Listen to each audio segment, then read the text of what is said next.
You think you can just keep all that money to yourself? That's not how families work, Angela. My father's voice echoed through the living room of my small rental apartment in Portland, Oregon. I stood there, arms crossed, watching my parents tower over me with expressions I'd seen too many times before, entitlement mixed with barely concealed rage. My name is Angela, and I'm 27 years old.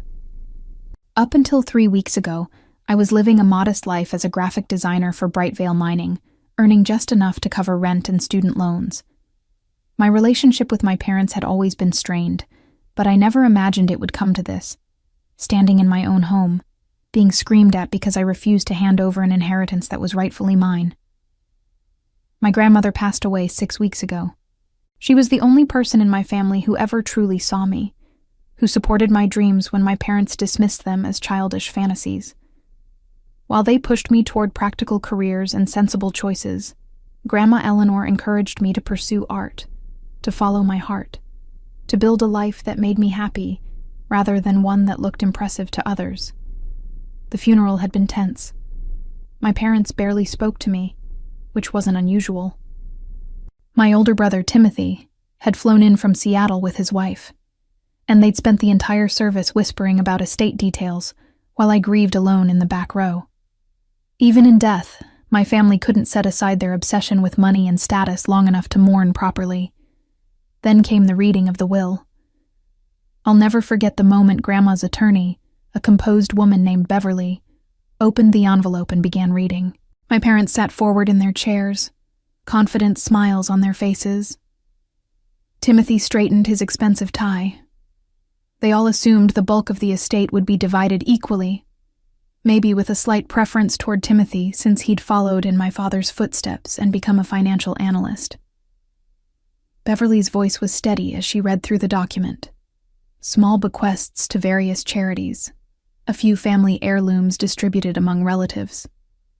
Then she reached the main provision, and the room fell silent. To my beloved granddaughter Angela, I leave the entirety of my remaining estate, including all financial assets, properties, and investments, valued at approximately $28 million. The silence lasted maybe 3 seconds before chaos erupted. My mother actually shrieked. My father jumped from his chair, demanding to see the document.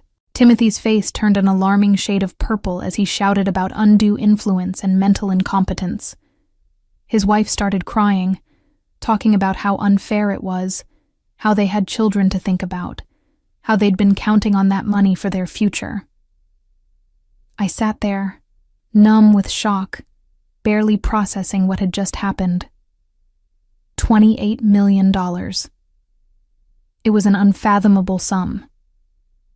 I'd known Grandma was comfortable, but I'd never imagined anything like this. Beverly had been prepared for their reaction. She calmly explained that the will was ironclad, drafted 5 years earlier when Eleanor was unquestionably of sound mind. There were multiple witnesses, medical evaluations on record, everything properly documented.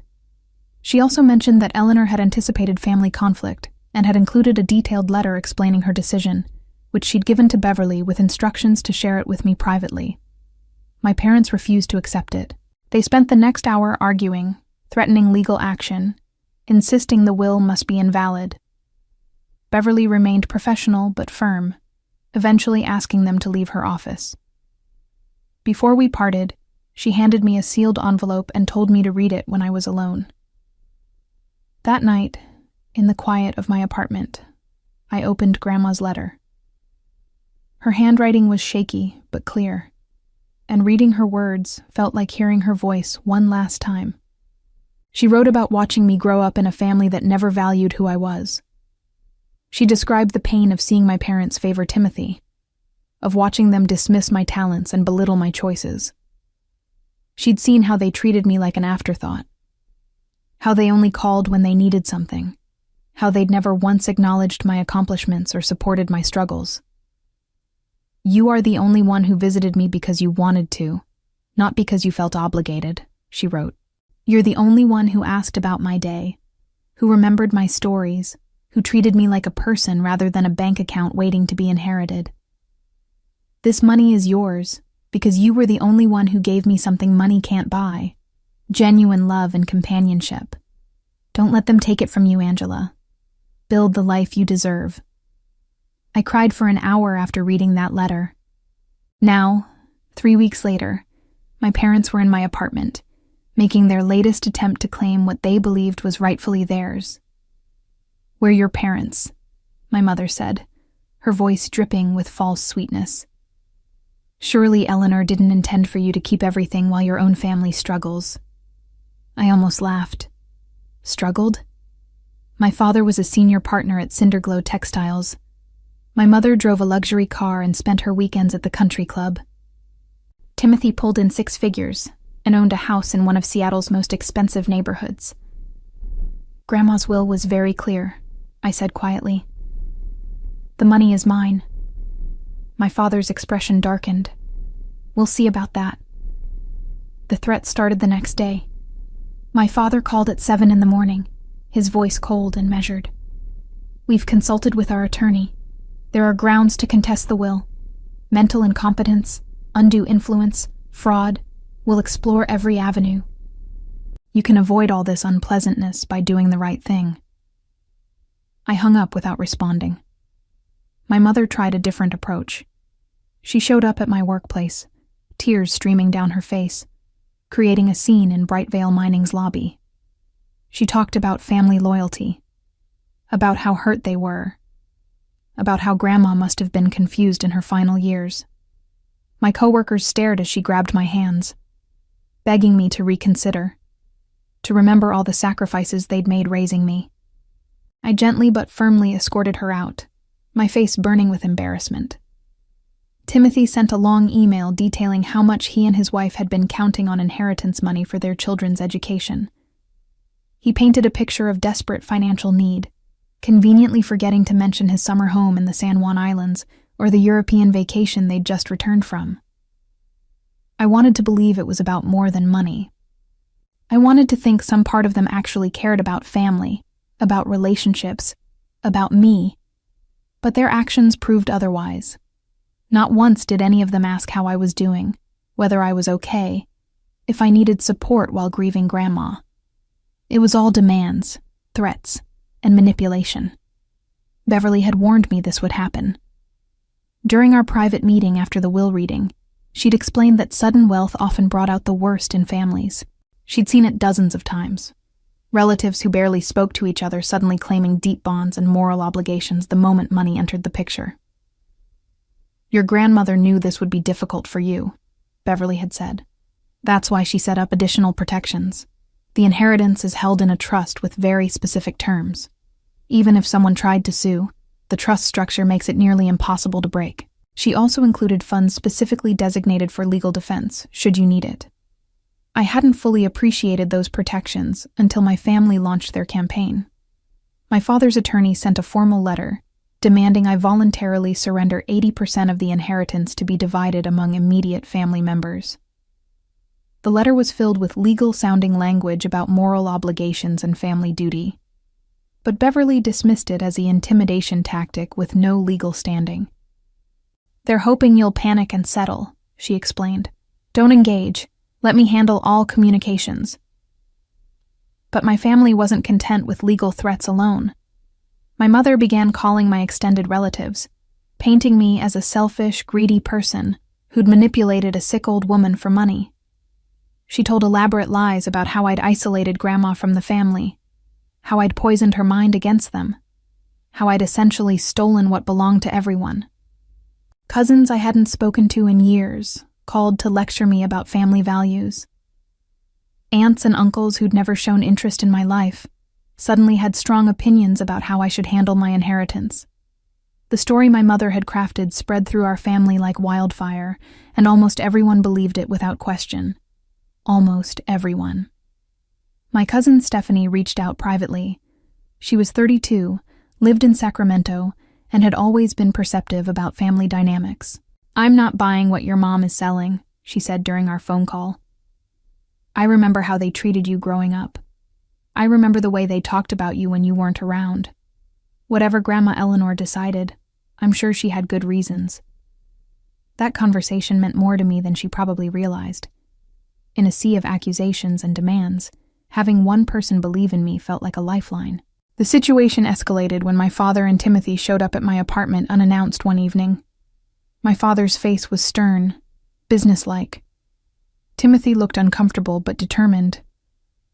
"We need to talk," my father said, pushing past me into my living room without invitation.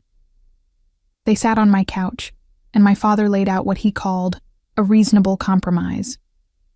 I would place the inheritance in a family trust, with equal access for all immediate family members.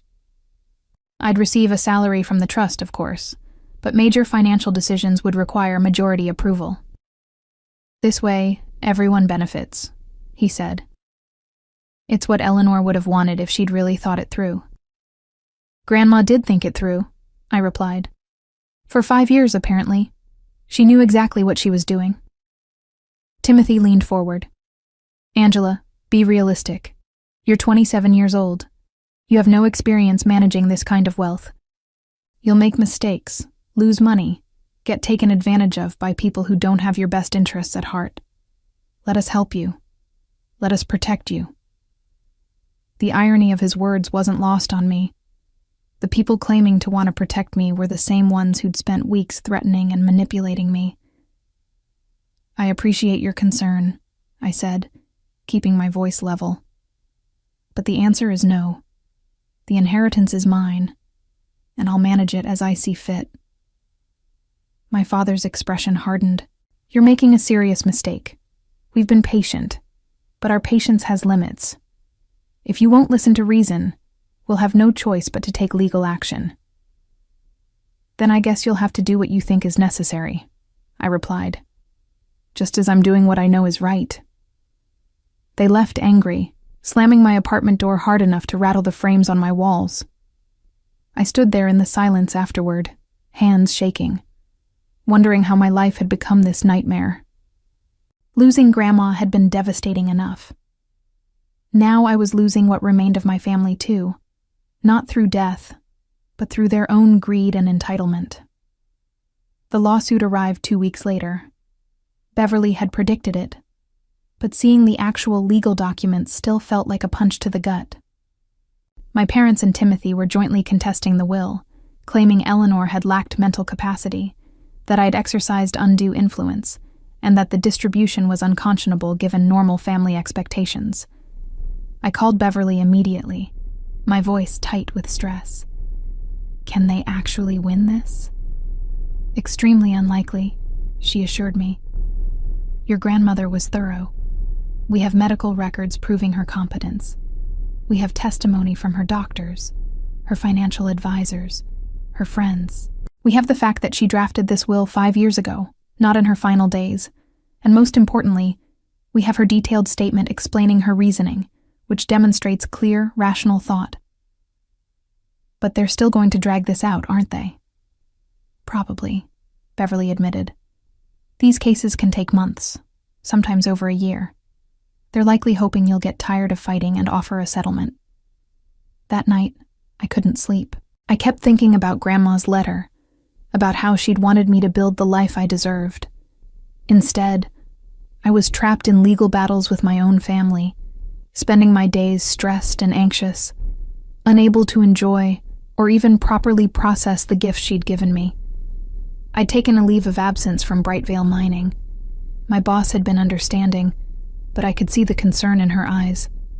The stress was affecting everything: my work, my health, my relationships. I'd lost 8 pounds. I wasn't sleeping. My few close friends worried about me. The worst part was how isolated I felt. My family had succeeded in turning most of our extended relatives against me. People I'd known my whole life now viewed me as the villain in a story my mother had carefully crafted.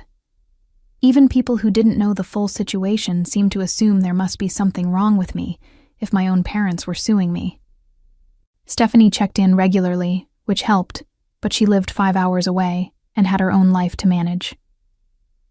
Beverly was professional and supportive, but ultimately she was my attorney, not my friend. I'd never felt more alone. Then came the day that changed everything. I was meeting with Beverly in her office, going over documents for the lawsuit, when her assistant knocked urgently on the door. "I'm sorry to interrupt, but there are 2 people in the lobby insisting they need to speak with Angela immediately. They say it's about Eleanor's estate." My stomach dropped. Had my parents sent someone to harass me at my attorney's office? Beverly frowned. Did they give names? A man named Gregory and a woman named Patricia. They said they're representatives from Thistleford Security. I glanced at Beverly, confused. She looked equally puzzled. "I don't know what Thistleford Security is. Did your grandmother mention them?" "Never," I said. "Well, we might as well see what this is about," Beverly decided. "Send them in, but stay nearby in case we need assistance." 2 people entered the office moments later. Gregory was tall and lean, probably in his mid-50s, with silver hair and sharp eyes. Patricia was younger, maybe 40, with an efficient air about her.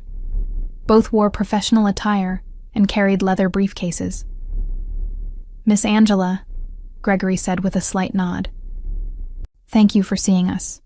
We apologize for the unexpected visit, but given recent developments, we felt it necessary to make contact immediately." "Who are you?"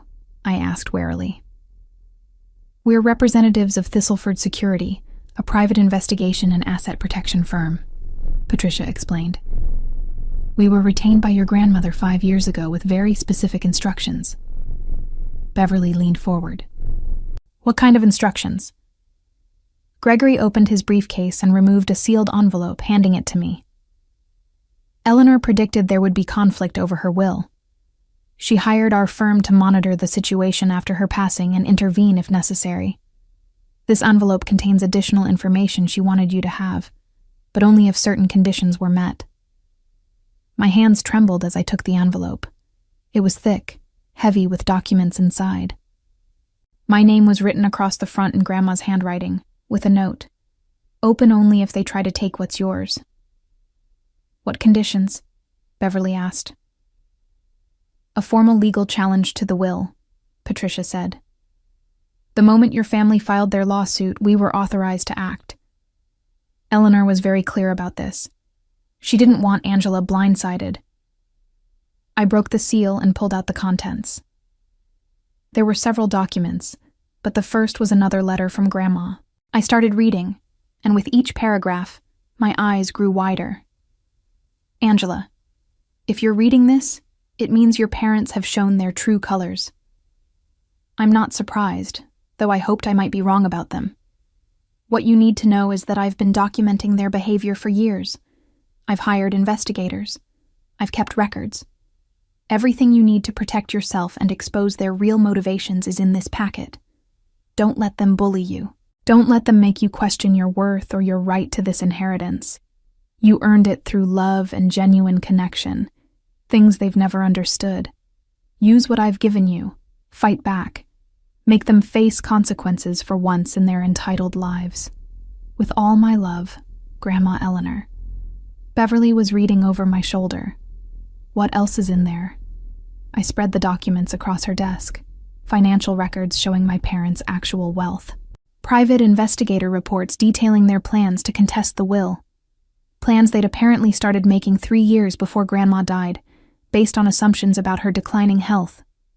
Recorded conversations where they discussed strategies for manipulating me into surrendering the inheritance.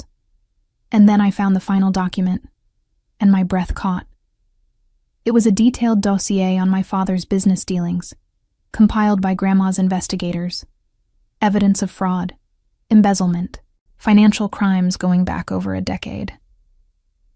Gregory spoke quietly. "Your grandmother wasn't sure you'd need this information. She hoped your family would accept her decision with grace, but she wanted you protected if they didn't." I looked up at Beverly, then at Gregory and Patricia. "This changes everything, doesn't it?" Beverly's expression was grim but determined. Yes, it does." The next morning, I sat in Beverly's conference room surrounded by documents that painted a devastating picture of my father's business practices. Gregory and Patricia had stayed late the previous evening, walking us through years of investigation findings. Now, in the harsh light of day, the full scope of my father's crimes was impossible to ignore. Your grandmother started suspecting something about 8 years ago, Gregory explained, pointing to a timeline he'd drawn on a whiteboard. She noticed discrepancies in things your father told her about his business versus what she observed. Being a sharp woman, she started asking questions. When he got defensive and evasive, she hired us, Patricia continued. What we found went far beyond anything she'd imagined. The documents showed systematic fraud at Cinderglow Textiles. My father had been creating false invoices, inflating expenses, and diverting company funds into personal accounts. He'd been doctoring financial statements, misleading investors, and covering his tracks by manipulating the company's accounting systems. The total amount embezzled over the years exceeded $4 million. Why didn't she report this? I asked, my voice barely above a whisper. Beverly looked at me with sympathy. According to her notes, she considered it. But your father is still her son. She couldn't bring herself to send him to prison, no matter what he'd done. Instead, she decided to ensure you were protected and positioned to reveal the truth if he ever came after you. She knew he would, I said bitterly. She knew exactly what kind of people they are. Gregory nodded. The letter she left for you makes that clear. She hoped for the best but prepared for the worst, and her preparations were incredibly thorough. We spent the next 2 hours reviewing the evidence, bank records, email communications, testimony from witnesses who'd been interviewed but weren't aware of the investigation's scope. Everything was meticulously documented, cross-referenced, and verified. Grandma had paid for the very best investigators, and they'd delivered. What do we do with this?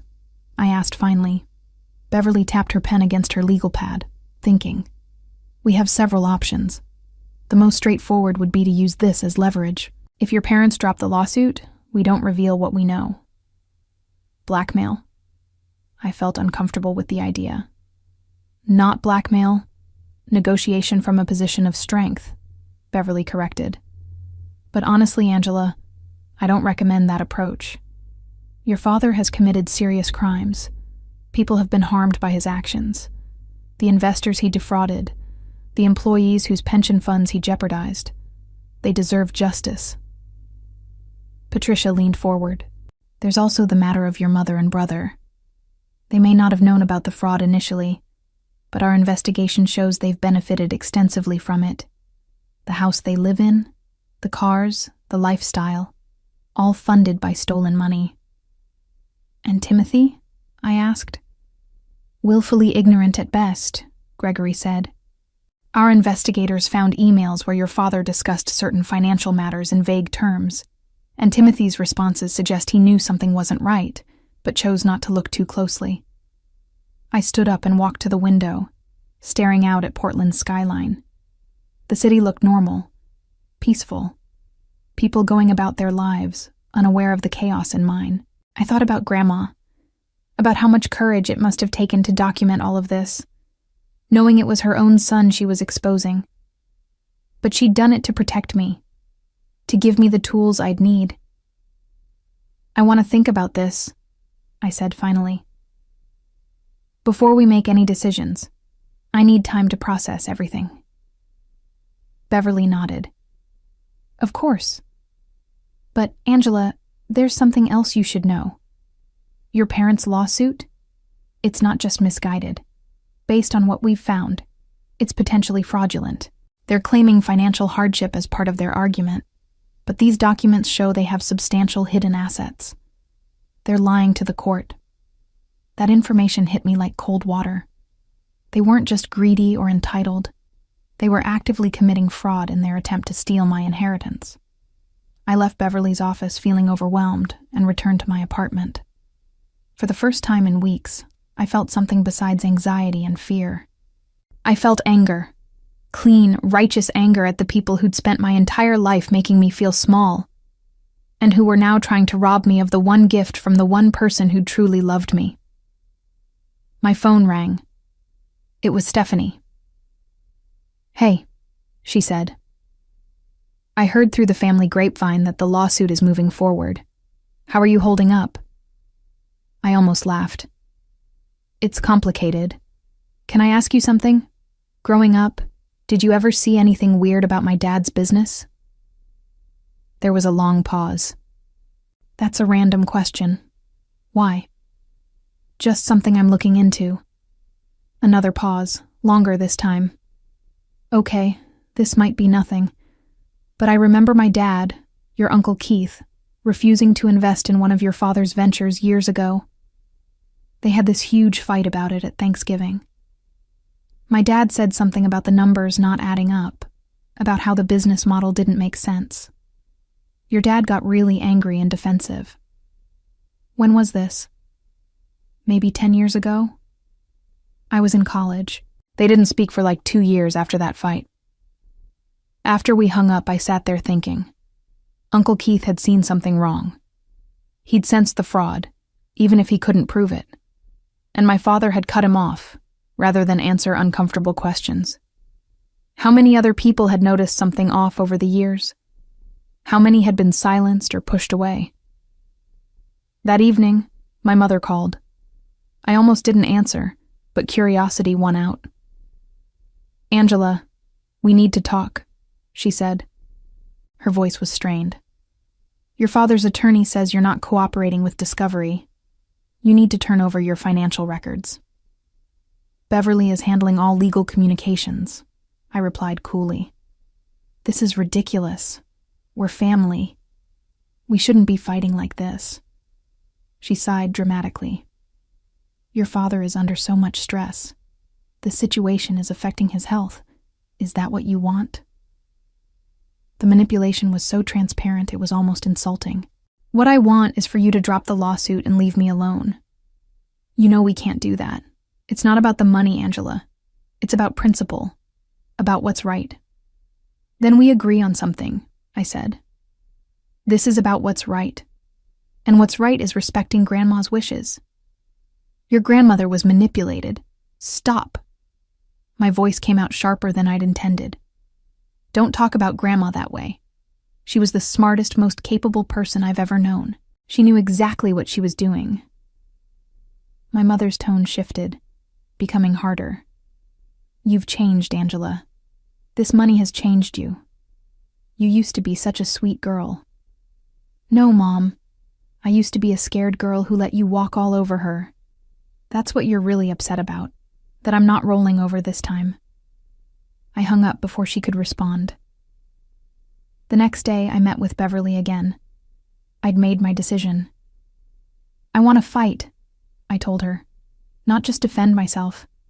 I want to go on offense. I want to expose what my father has done. And I want to make sure my parents and Timothy face consequences for this lawsuit."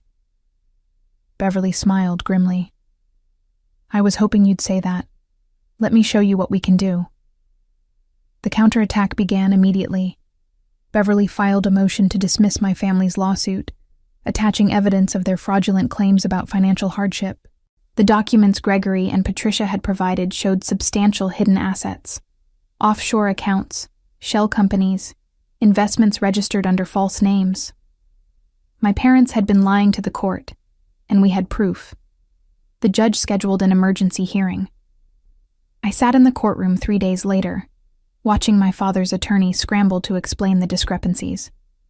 My parents looked furious and confused. They'd expected this to be a straightforward proceeding, a step toward forcing me to share the inheritance. Instead, they were being questioned about their own finances. "Your Honor," my father's attorney stammered, "my clients were unaware of these particular assets. There may have been some confusion about what needed to be disclosed." "Confusion?" The judge's voice was sharp. She was in her 60s, with steel gray hair and an expression that suggested she'd seen every trick in the book. "Mr. Edward, your client submitted sworn statements claiming near poverty. These documents show millions of dollars in hidden assets. That's not confusion, that's perjury." My mother grabbed my father's arm, whispering frantically. Timothy sat behind them, his face pale. Beverly stood. Your Honor, we believe this fraudulent filing is just the beginning. We have evidence of long-term financial crimes committed by the plaintiffs, and we're prepared to present that evidence if the court wishes to see it. The judge looked at my father. Mr. Edward, do you have anything to say? My father stood slowly. For the first time in my life, I saw genuine fear in his eyes. Your Honor, there's been a misunderstanding. We can't explain. I'm sure you can, the judge interrupted. But you'll have that opportunity with investigators, not with me. This lawsuit is dismissed with prejudice. Furthermore, I'm referring this matter to the District Attorney's Office for investigation of possible criminal conduct. Court is adjourned. The gavel came down with a crack that seemed to echo through the room. My father's attorney immediately requested a private conference. The judge agreed, and we all filed into her chambers. Let me be very clear, the judge said once the door closed. I don't appreciate people wasting my court's time with fraudulent claims. The evidence Miss Beverly has presented is damning. Mr. Edward, if even half of what I've seen today is accurate, your clients are facing serious legal consequences. My father's attorney was sweating. Your Honor, perhaps there's a way to resolve this without criminal charges. My clients are willing to withdraw their lawsuit completely, to sign agreements never to contest the will again. That ship has sailed, Beverly said calmly. The moment they filed fraudulent documents with this court, this stopped being a private family matter. My father finally spoke, his voice strained. Angela, please, we can work this out. You don't need to do this. I looked at him, really looked at him, for the first time in years. He was still imposing, still carried himself with that air of authority that had intimidated me my whole life. But now I saw through it. Behind the expensive suit and confident demeanor was just a frightened man who'd been caught. You did this to yourself, I said quietly. All of it. You could have accepted Grandma's decision. You could have been happy for me. Instead, you tried to destroy me to get what you wanted. And in the process, you revealed exactly who you are. My mother made a sobbing sound. How can you be so cruel? We're your parents. You're people who share my DNA, I corrected. Parents would have supported me. Parents would have celebrated my good fortune. Parents would have loved me regardless of money. You've never been parents to me. The meeting ended shortly after. The judge made it clear she would be following through with her referral to the district attorney. My family left the courthouse looking shell-shocked. I felt strangely calm. That evening, I received a call from an unknown number. Against my better judgment, I answered. Angela, it's Timothy. His voice was tight with barely controlled anger. Do you have any idea what you've done? I defended myself against your baseless lawsuit, I replied. You've destroyed our family. Dad's business is going to collapse once this gets out. Mom is having panic attacks. My kids are going to grow up knowing their grandfather is a criminal. Was it worth it? Was the money really worth all this? This isn't about money, Timothy. It never was. This is about all of you showing me exactly what you value most. And it's not family. It's not love. It's wealth and status and control. You're insane, he hissed. You've always been unstable, always dramatic. We should have fought harder to get Grandma evaluated while she was alive. Clearly mental illness runs in the family. I almost laughed. Even now, even after everything, he was trying to make me the problem. Goodbye, Timothy. Don't call me again. I blocked his number. Over the next week, things moved quickly. The district attorney's office launched a formal investigation into my father's business practices. Cinderglow Textiles' board of directors was notified of the allegations. My father was placed on immediate leave pending the investigation's outcome. The story hit the local business news. Prominent textile executive under investigation for fraud. The article was carefully worded, legally cautious, but the implications were clear. My father's reputation was in tatters. I received dozens of messages from extended family members. Most were angry, accusing me of ruining the family name for petty revenge. A few, like Stephanie and Uncle Keith, expressed support. Uncle Keith even called to apologize for not pushing harder when he'd first suspected something was wrong years ago. "I convinced myself it wasn't my business," he said, his voice heavy with regret. "I should have protected you better. You were just a kid." "It's not your fault," I assured him. "This was always going to come out eventually.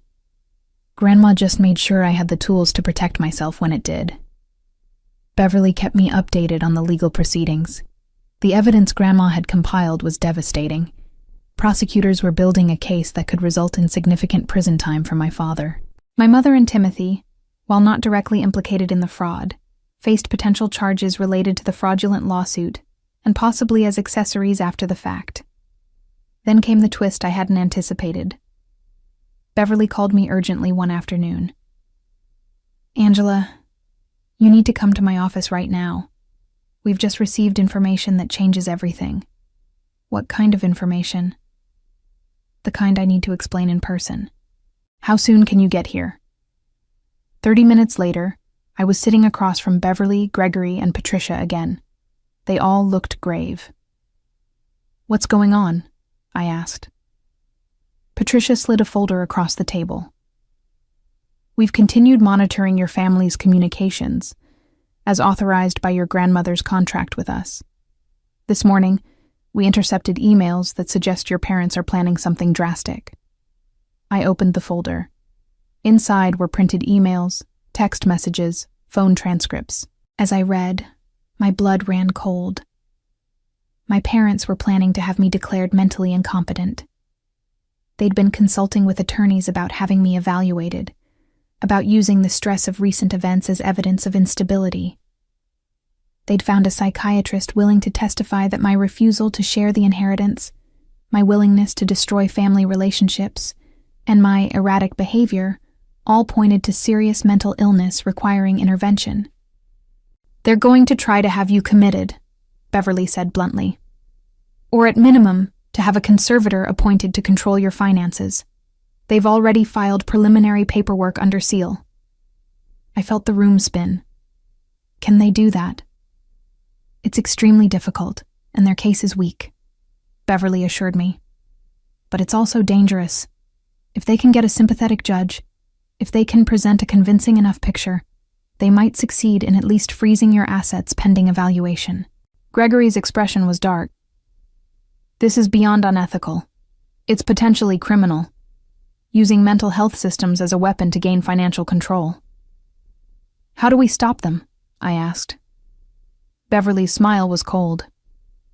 "We beat them to it, and we make sure everyone knows exactly what they're trying to do." The next 72 hours were a blur of activity. Beverly worked with a team of attorneys to prepare our response. We filed emergency motions in court, petitioned for restraining orders, and began the process of making my family's scheme public before they could execute it. More importantly, we went on offense. Gregory and Patricia had been busy. They'd compiled a comprehensive dossier, not just on my father's fraud, but on the entire pattern of my family's behavior. Recorded conversations where my mother had discussed manipulating me. Emails from Timothy to financial advisors asking about the best ways to manage family members with sudden wealth. Text messages between my parents strategizing about how to present me as unstable. It was all there, documented and verified, a roadmap of their manipulation. Beverly called a press conference. I was terrified at first. Going public meant inviting scrutiny, exposing private family matters, risking public judgment. But Beverly convinced me it was necessary. "They're counting on you being too intimidated to fight back publicly," she explained. "They think you'll be embarrassed, that you'll back down rather than air dirty laundry. We need to flip that script." The press conference took place in Beverly's office building. Local news stations sent reporters. Business journalists who'd been following the Cinderglow Textiles story showed up. Even a few national outlets sent stringers. I sat at a table with Beverly, Gregory, and Patricia flanking me. Cameras flashed as I adjusted my microphone. Beverly spoke first, laying out the basic facts. Eleanor's will, the lawsuit, the discovery of fraud, the fraudulent claims made to the court. Then she dropped the bombshell about the competency proceedings. Angela's family is attempting to use mental health systems as a weapon, Beverly said clearly. They want to have her declared incompetent because she refused to hand over an inheritance that was legally and rightfully hers. This is an abuse of legal systems designed to protect vulnerable people, and it must be exposed. Then it was my turn to speak. My hands shook as I unfolded my prepared statement.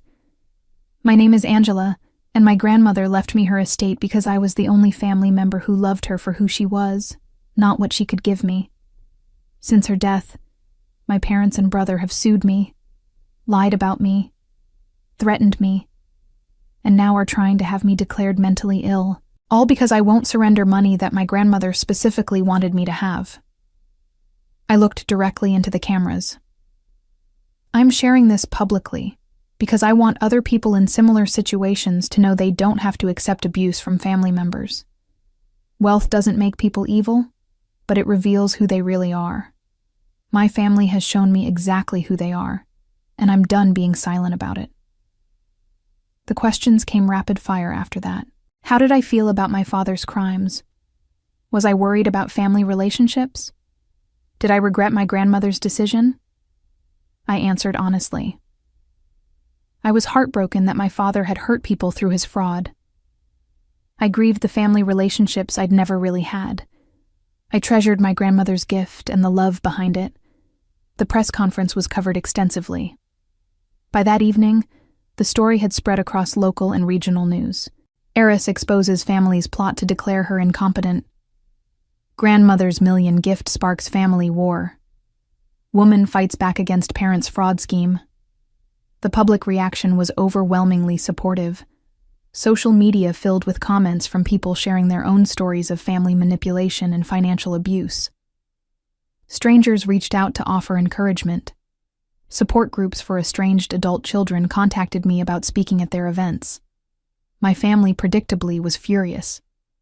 My mother gave her own interview to a different news outlet, painting herself as a heartbroken parent whose ungrateful daughter had turned against her family.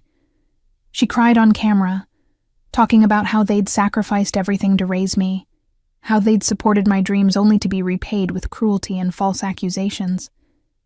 But her story fell apart quickly. Journalists started digging into my father's business history. Former employees came forward with their own stories of suspicious accounting practices. Investors who'd lost money began connecting dots they'd previously dismissed. The investigation into Cinderglow Textiles expanded.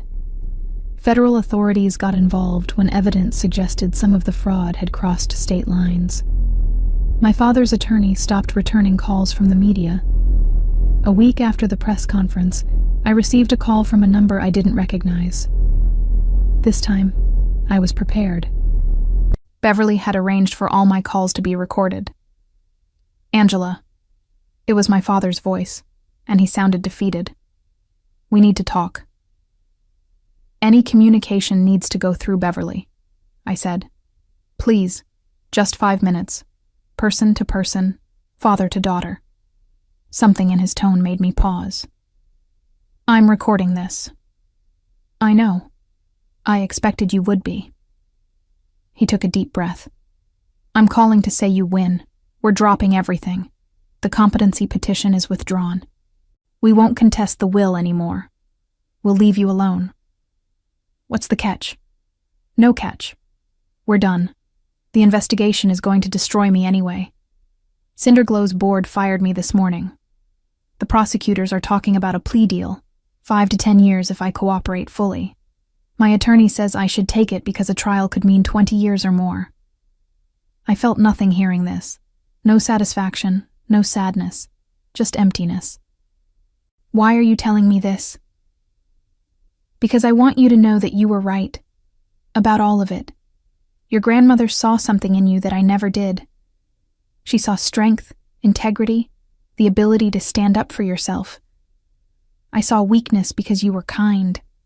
I saw someone to control because you wanted approval." He paused. "I'm sorry, Angela. Not sorry I got caught. Sorry for who I've been your entire life. Sorry for making you feel like you didn't matter. You deserved better." "Yes," I said quietly. "I did. Will you ever forgive us?" I thought about Grandma, about her letters, about the life she'd wanted me to build. "I don't know. Maybe someday. But forgiveness doesn't mean forgetting, and it doesn't mean letting you back into my life."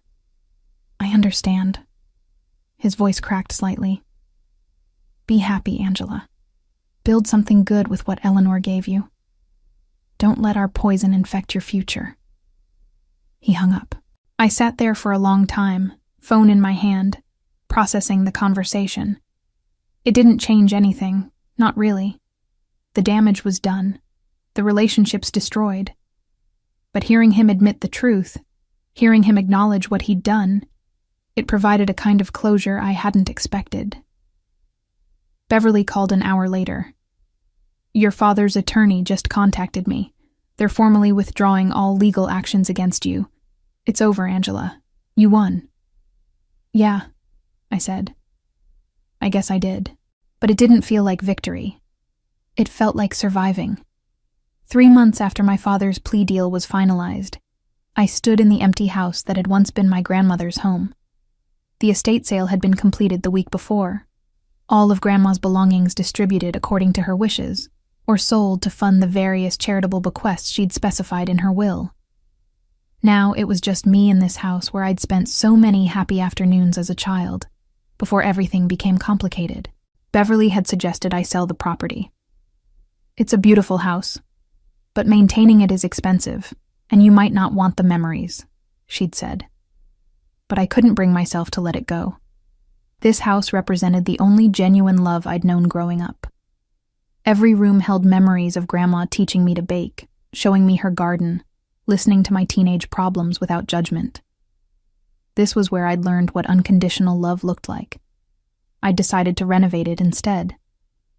Turn it into something new while honoring what it had been. My phone buzzed with a text from Stephanie. "Coffee tomorrow? I'm in town visiting my parents." Over the past months, Stephanie had become more than a cousin. She'd become a genuine friend. She'd stood by me through the worst of the public scandal, had testified about my father's suspicious behavior when prosecutors needed it, had helped me navigate the complex emotions of watching my family implode. "Definitely," I texted back. "My treat." The next afternoon, we met at a cafe in downtown Portland. Stephanie looked good. She'd recently been promoted at her own job and was glowing with the confidence that came from being valued for her work. "So," she said, as we settled into a corner booth with our lattes, "how are you really doing?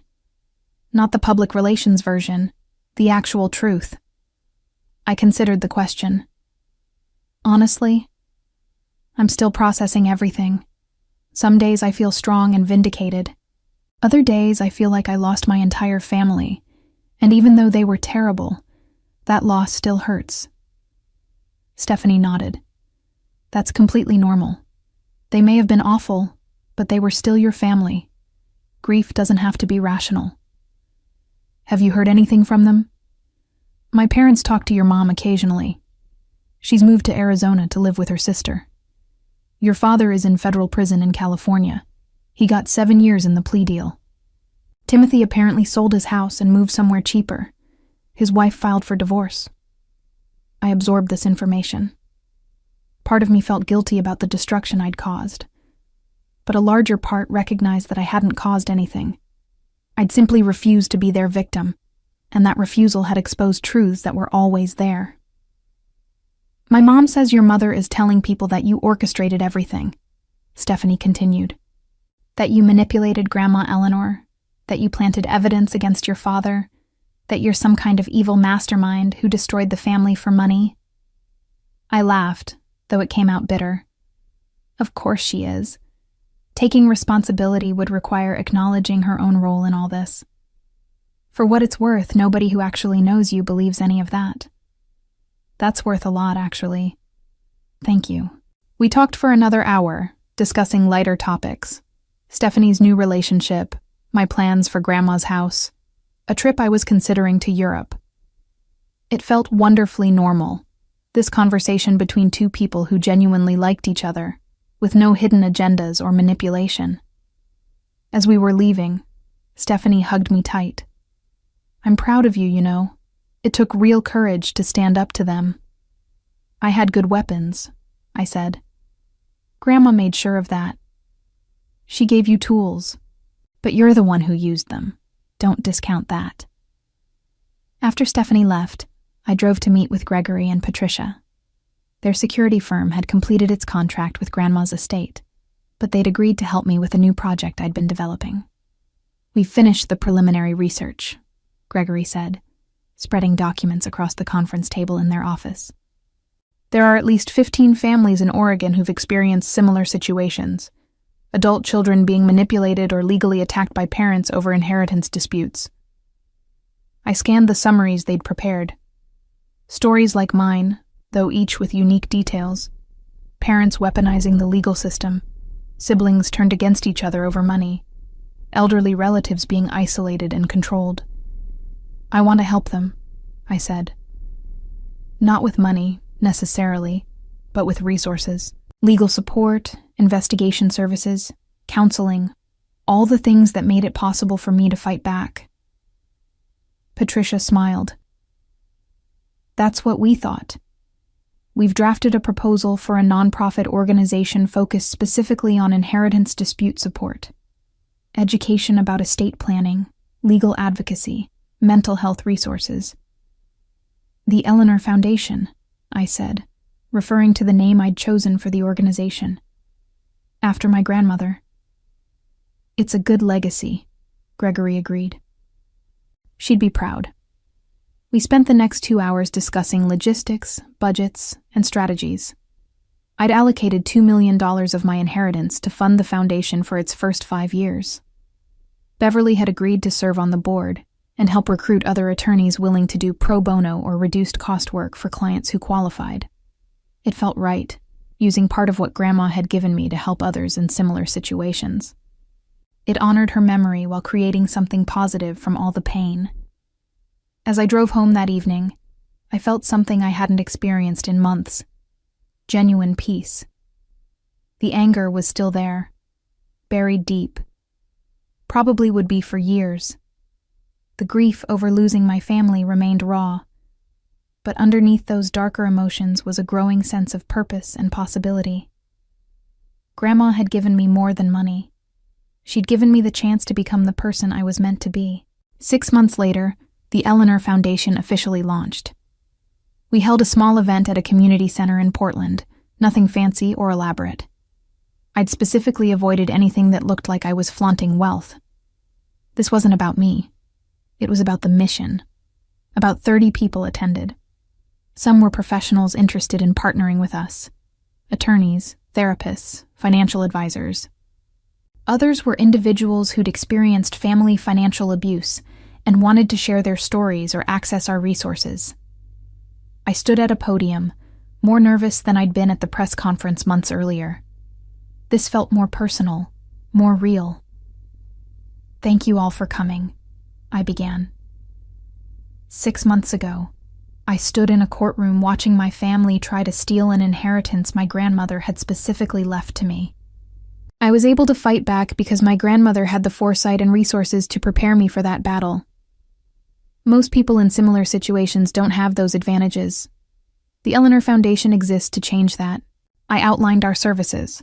Free legal consultations for people facing inheritance disputes or family financial manipulation. Connection to investigators for those who suspected fraud or abuse. Support groups for people navigating family estrangement. And educational resources about estate planning and protecting vulnerable adults. "Money doesn't make people evil," I continued, echoing words I'd said at the press conference. "But it reveals who they really are. And when that revelation is painful, when you discover that family members value money more than relationships, you need support. You need people who understand. That's what we're building here." The response was overwhelming. By the end of the event, 20 people had signed up for our services. 5 attorneys had volunteered to take pro bono cases. A therapist who specialized in family trauma had offered to run support groups. And the media coverage, while smaller than before, was entirely positive. Eris creates foundation to help others fight family financial abuse. The story ran in regional papers and online news sites. I received hundreds of emails in the days following the launch. People thanking me, people sharing their own stories, people asking for help. Each message reinforced that this work mattered, that the pain I'd experienced could be transformed into something meaningful. One email in particular stood out. It was from a woman named Jennifer, who'd been estranged from her family for 3 years after refusing to sign over her inheritance from her grandfather to her parents. "I thought I was crazy," she wrote. "Everyone told me I was selfish, that I was destroying family relationships over money. But it wasn't about money. It was about respect, about my grandfather's wishes being honored, about not being controlled. Reading your story helped me realize I wasn't alone. The foundation you've created is going to save people years of self-doubt and isolation. Thank you." I read that email 3 times, tears streaming down my face. This was why I'd gone public. This was why the pain and exposure had been worth it. A few weeks after the foundation launch, Beverly called with unexpected news. "Your father's attorney reached out," she said. "Apparently your father wants to speak with you. Not about money or legal matters. He just wants to talk." "Why would I agree to that?" "You don't have to. I told his attorney that any communication would be entirely at your discretion, but I wanted you to know he asked. I thought about it for days. Part of me wanted to ignore the request, to let my father serve his sentence without any contact. But another part, the part that was trying to heal, wondered if hearing what he had to say might provide additional closure. Finally, I agreed to a phone call, supervised and recorded. When my father's voice came through the line, he sounded older, tired. Prison had aged him. "Angela, thank you for taking my call. I'm not promising anything beyond listening," I said. "I know. I don't deserve even that much." He paused. "I've been in therapy here. Court mandated at first, but I've continued it voluntarily. My therapist has been helping me understand the patterns of behavior that led to all this. And I'm realizing how much damage I've done. Not just to you, but to everyone around me. I built my entire life on control and manipulation.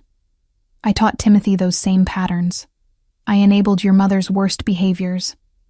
I destroyed a company and hurt innocent people because I convinced myself I deserved more than I'd legitimately earned." I stayed silent, letting him continue. The therapist asked me to make a list of everyone I'd harmed and what I'd done to them. "Your section was 3 pages long. 3 pages of ways I'd failed you, belittled you, tried to control you. And the worst part is that I thought I was being a good father. I genuinely believed that pushing you, criticizing you, holding you to impossible standards was helping you." "It wasn't," I said quietly. "I know that now. I know that you succeeded despite me, not because of me.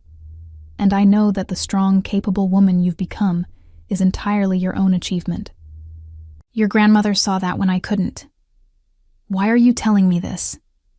Because I want you to know that what happened wasn't your fault. You didn't cause this family to fall apart. We were broken long before Grandma Eleanor died. You just finally had the strength and resources to stop accepting that brokenness as normal." I closed my eyes, processing his words. "Are you expecting forgiveness?" "No. I'm not asking for anything. I just wanted you to know that I understand now. I understand what I lost, what I threw away, what I destroyed. And I'm sorry."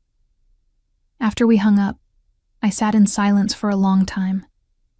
His apology didn't change anything concrete. It didn't undo the pain or repair the relationship, but it did provide something valuable. Confirmation that I'd been right all along, that the way they'd treated me had been wrong, that I deserved better. 1 year after Grandma's passing, I stood in the newly renovated community center that had once been her house. The transformation was complete. What had been her living room was now a meeting space for support groups. Her kitchen, where she'd taught me to bake, was now a break room for staff and volunteers. Her garden had been expanded into a peaceful outdoor area where clients could find quiet moments during difficult processes. The Eleanor Foundation's main office occupied the second floor.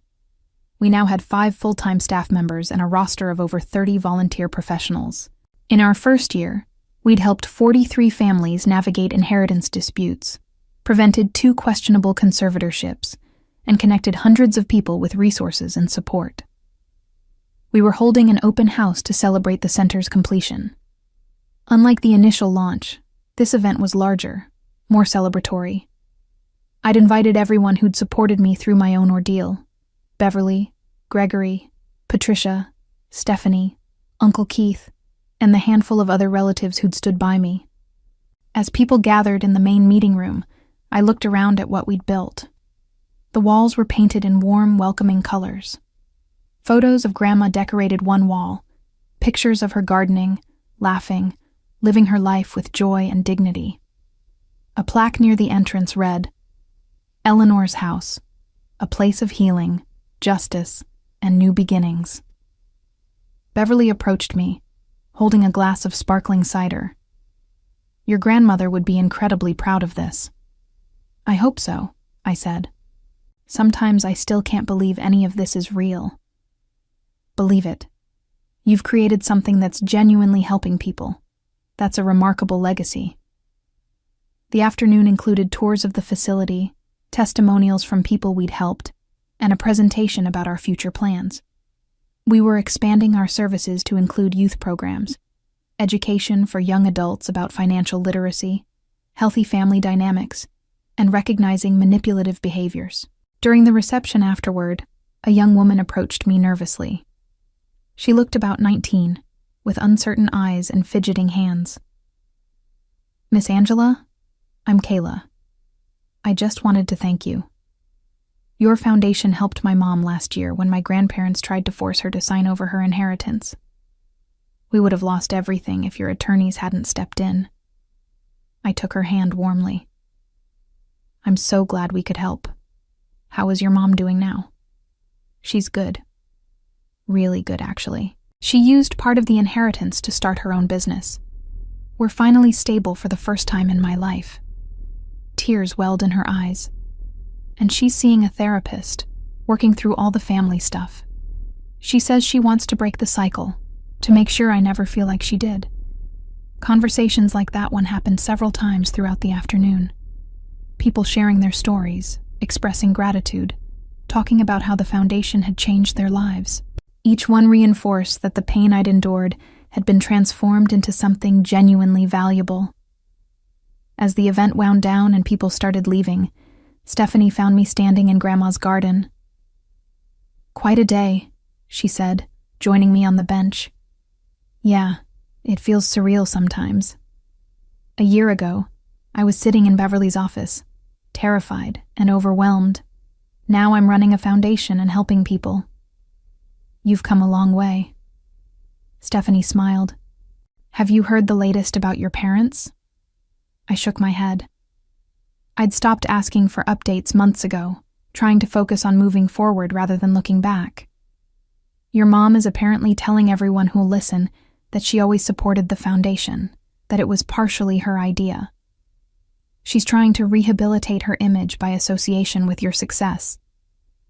I laughed, though it was tinged with sadness. "Of course she is. That's very on brand for her. Does it bother you?" "Not really. She can tell herself whatever story she needs to. I know the truth. The people who matter know the truth. That's enough." We sat in comfortable silence for a while, watching the sun set over the garden Grandma had loved so much. "Do you ever regret it?" Stephanie asked quietly. "Fighting back, going public, all of it?" I considered the question carefully. "No. I regret that it was necessary.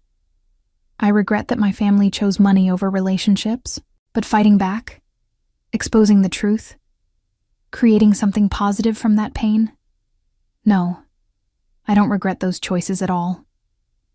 That night, after everyone had left and I was alone in the house, I sat in what had been Grandma's favorite chair and pulled out the letters she'd left me. I'd read them dozens of times, but they still provided comfort. "Don't let them take it from you, Angela," she'd written. "Build the life you deserve." I'd done that. Despite the pain, despite the loss, despite the public scrutiny and family destruction, I'd built something good. The Eleanor Foundation would help hundreds of people over the years, maybe thousands. Grandma's love and foresight would ripple outward, touching lives she'd never known. My family had tried to destroy me to get what they thought they deserved. Instead, they destroyed themselves and inadvertently helped me become the person I was always meant to be. I pulled out my journal and wrote a final entry about my revenge journey.